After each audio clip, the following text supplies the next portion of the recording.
کہ یہ رمضان جیسا میں نے عرض کیا صرف روزہ رکھنے اور تراویح پڑھنے کی حد تک محدود نہ رہنا چاہیے، بلکہ پہلے سے آدمی 2 کاموں کا اہتمام کرے تو انشاءاللہ یہ انسان کی زندگی میں بڑی خوشگوار تبدیلی لانے کا ذریعہ بن سکتا ہے۔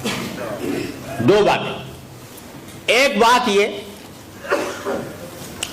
کہ اس رمضان کے مہینے میں اس بات کا تو پکا عزم کر لے انسان کہ اس پورے مہینے میں انشاءاللہ کوئی گناہ نہیں کروں گا،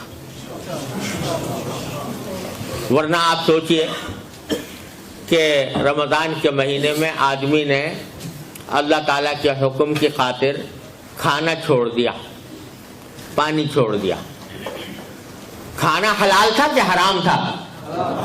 حلال تھا، مگر حلال کو بھی چھوڑ دیا۔ پانی پینا حلال تھا کہ حرام تھا؟ حلال تھا، مگر اللہ کے لیے چھوڑ دیا۔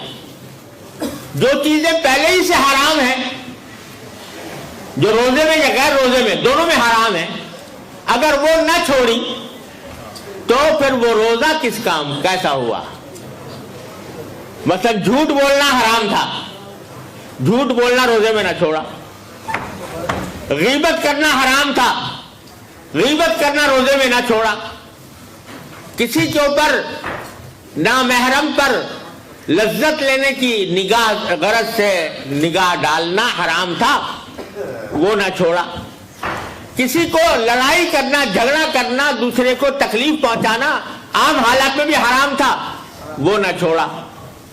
تو بھائی جو حلال چیزیں تھیں وہ تو چھوڑ دی رمضان میں، لیکن جو پہلے ہی سے حرام تھی وہ نہ چھوڑی، تو یہ کیسا روزہ ہوا؟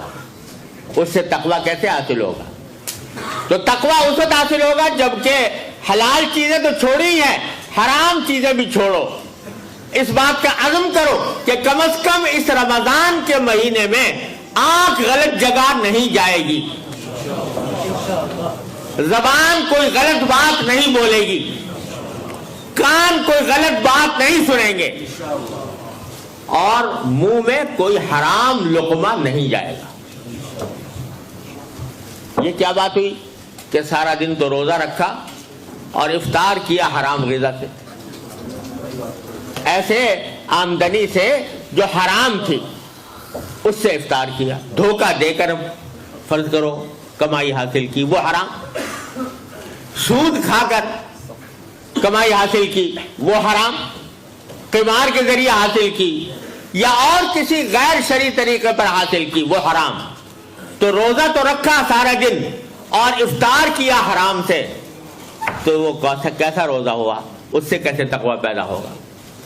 لہذا اس بات کا اہتمام کرو کہ اللہ تعالی ہم سب کو اس کی اپنے فضل و کرم سے توفیق عطا فرمائے۔ رمضان کا مہینہ اس طرح گزرے گا کہ کوئی گناہ نہیں ہوگا، اور اس کے لیے اپنی پوری ہمت کا مظاہرہ کرنا ہوگا کہ اسی طرح جیسے شدید پیاس میں پانی پینے سے پرہیز کرتے ہو، اسی طرح گناہ کے ارتکاب سے بھی پرہیز کر کے کرو، تو یہ رمضان کا مہینہ اس کی تربیت اور اللہ تعالیٰ کے ساتھ تعلق مضبوط کرنے کا بہترین